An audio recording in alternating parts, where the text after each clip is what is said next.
Hey guys, day number 16 of 366 days of Rethink Dieting. My name is Alan Thomas, and I have Rethink Dieting for men, and my wife and I work with ladies as well.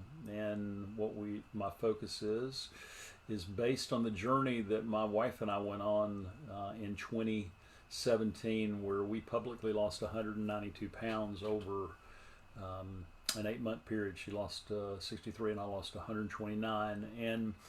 And along that journey, there were a lot of ups and downs, but it all began with me stepping on the scale on March 2nd, 2017, and I eclipsed the 300-pound mark. Back then, I didn't weigh very often, but my weight was something that I had hidden from for a long, long time. I was successful in sales career. I had a successful family, a marriage of 31 years at that point, now almost 35 years. But this one area of my life was just kicking my butt. Excuse my language, but it was kicking my butt one day after another, and I couldn't get control of it. But when I saw 304 pounds, something shifted in me, and that led to me again publicly losing 129 pounds, 260 days. My wife came along and she lost 63 pounds in about 180 days, roughly. It might have been about 190. I have to go back and look, but I don't tell any of you that to impress you. I really say this stuff to impress upon you. It was never a diet that was the challenge, and I talk about that a lot, and people probably think that I'm nuts. But do you have to change what you eat? Of course you do. But when I work with individuals, especially the men that I work with, I tell them, I'm never going to tell you what to eat, but you're going to lose weight. They say, well, how's that? And I just got off a call with some amazing guys that are absolutely crushing it, and they're experiencing this newfound momentum in their lives that's come from shedding the pounds that were holding them back. And these are successful guys. These aren't guys that were not successful. But we live in a world now that looks at obesity is normal to some degree. It's about 40% of the population is overweight or obese or morbidly obese. And when you have that many people that are in that category, it just becomes normal, and we soften to the fact that it's not how it's supposed to be. And because people don't gain 100 pounds in a day or 50 pounds in a day or 25 pounds in a day, it's done gradually, and those around us don't really notice it before it's there, and we don't notice it. We walk by that mirror, and you put some weight on. Your pants are tight, or for ladies, their dress is tight, but it happens so gradually, and it's so innocent. What could be wrong with eating another bite of a cake or another bite of ice cream or whatever it is? And those foods, there's nothing wrong with them. I mean, are some better than other? Of course there are, but at the end of the day, we give in to this lack of discipline in this area because it's just eating.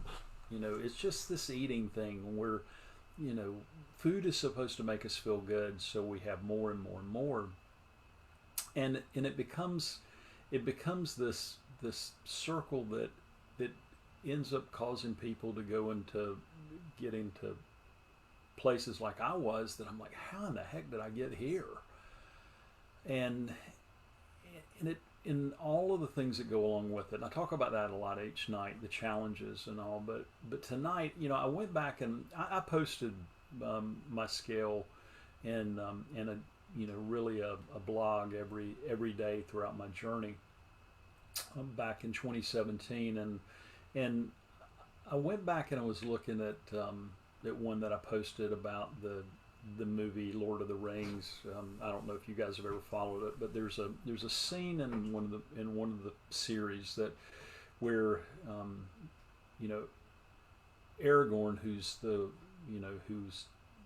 one of the leads in that movie, has been running from who he was for years and years, and he's told by this elf king Elrond put off, it's time to put off the ranger and step into the person he's supposed to be. And he was the king of Gondor, I think it was. Don't hold me to all that. I don't know every detail about it, but it speaks to what, what I believe we do when we start to shed these pounds. And I was looking back at some of the posts I wrote. The day that I wrote it, it was interesting. I was 231 pounds. I was on my way down. I was day number 122 at that point. So I'd lost, about 72 pounds. And I knew that the journey that I was on was going to be an interesting one. And I didn't know how it was going to work out. I mean, I really didn't. I had to take a chance. It was frightening. It was not easy to do this publicly. It wasn't. And but I knew it's what I needed to do for some reason, and it wasn't to draw attention to myself. I can assure you, I did not want to show my skill to thousands of people. I did not, especially at 300 pounds. But I couldn't seem to get my weight under control on my own. And what happened was I realized that one more bite led to another bite, and led to another bite, and that's where I began. But it caused this gap in my life, and and it was holding me back from experiencing life abundantly. And I think there's really and I'm not going to preach to you tonight, but I've alluded to this before.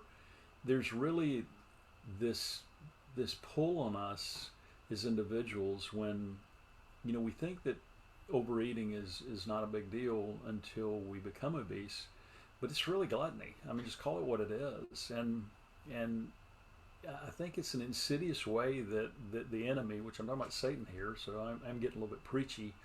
You might not want to watch this if you're faint of heart, but he's taking control of 40% of the population with a fork and spoon. And people say, well, that's overstepping, but no, not really. I mean, you can look it up. God looks at gluttony and being a drunk as this he talks about in the same sentence. Is one worse than the other? No, don't ask me, ask him. Go look it up. And but in the churches that we go to, and I say this a lot privately, but I'm say this to you guys tonight. You walk into any church in America if you've got bourbon on your breath, and alcohol's not been a problem for me in my life. Somebody wants to have a drink, that's fine if they can handle it. But if a pastor walked into church with bourbon on his breath, he would probably be fired almost immediately. Not drunk, just bourbon on the breath. But if you walked into church and they had a dinner and he ate 3 plates of fried chicken and mashed potatoes and biscuits, all that he would be asked is what he would like for dessert, or what they would like for dessert. Morbid obesity is not taken seriously, and morbid obesity is you get there by gluttony. It's just the way it is. So we step into this role, bit by bit, and we lose ourselves. And I think in a way it's really interesting. It is a gift. And people say, well, how could it be a gift being 100 pounds or 200 pounds or 50 pounds overweight? Well, everyone has gaps in their life. We all have them. And I wrote about this in 2017 on, July 14th, that I knew that my weight, and I'm going to read this, I knew my weight was a gap that would hold me back from experiencing life abundantly. The abundant life with my family and business and every facet that I could think of became important. It also became urgent, and I was and am willing to do whatever it takes to get this weight off, period. So I had to become defiantly committed to turn it around. And and I wrote that many of the people reading what I was writing may have never struggled with their weight, just like what you guys that I'm talking to tonight. But I believe that no one gets a pass on life's challenges. I'm sure everybody that is watching this has had a challenge. At some point you have a challenge, and we all have a challenge to face. We can stand at the edge of the metaphorical cliff of possibilities and look to see if we can jump all in and take the necessary action to change how hard it will be, how dangerous it looks, and give into the fear of failing, or we can step to its edge and jump. And me losing my weight publicly was me jumping, and it put me in a position where I had to get it off. Now, I don't recommend that. I don't have my men do anything like this. What I did that, or the ladies, doing it, but there's a point where you have to become defiantly committed to turn something around because it's worth it.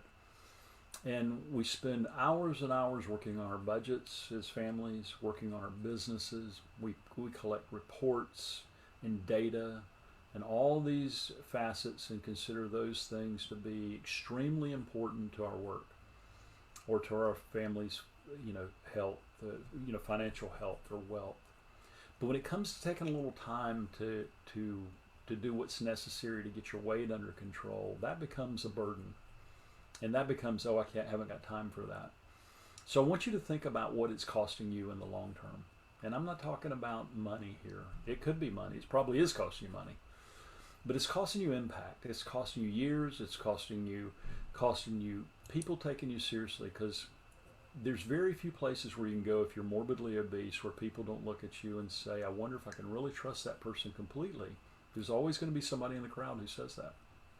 Maybe not out loud, it's not popular to say, but they say it to themselves, and they wonder if they can trust you to do what you say you're going to do, because of the fact that you cannot get a control of something as simple as your weight. And I knew that.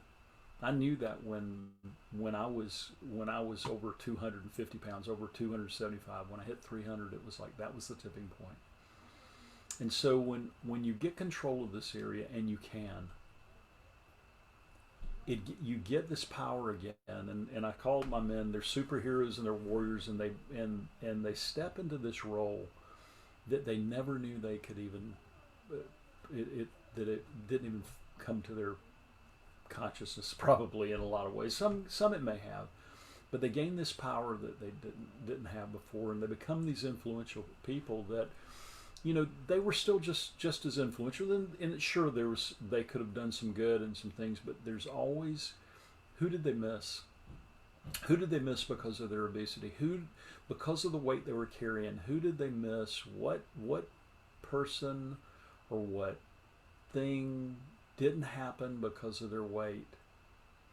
And I think about that. And so when you're listening to this, you may say, what is this guy talking about tonight? This weight loss guy, and he's talking about all these things. Yeah, because if the diet and the exercise were your answer, you'd already be thin. So it's got to be something else. And when I started rethinking that whole dieting process, it's what changed everything for me. And it's fun to watch it change for everything for the individuals that I work with who step into and do the work, because it is work. It is not, and when I say the work, I'm talking about the work between your ears. It is not for the faint of heart. So when you're watching this, think about who are you being?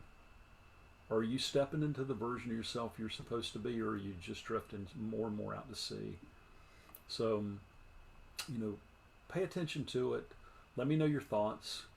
And if you want to have an honest conversation, go watch my my master class. I talk a lot about what I did to the 5-step strategy that I used to personally take off the 129 pounds in 260 days.